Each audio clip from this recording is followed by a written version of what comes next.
ఏడవకు అమ్మమ్మ ఇచ్చుడు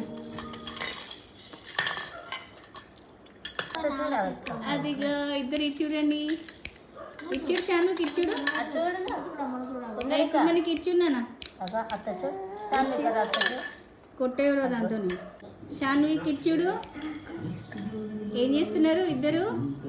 ఆడుకుంటున్నారా? ఎవ్వరు పనుల వాళ్ళు బిజీ ఉన్నారు.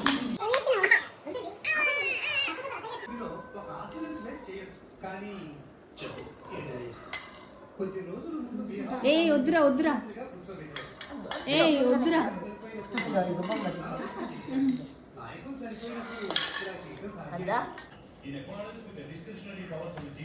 బొమ్మలు అక్కడ ఉన్నాయా?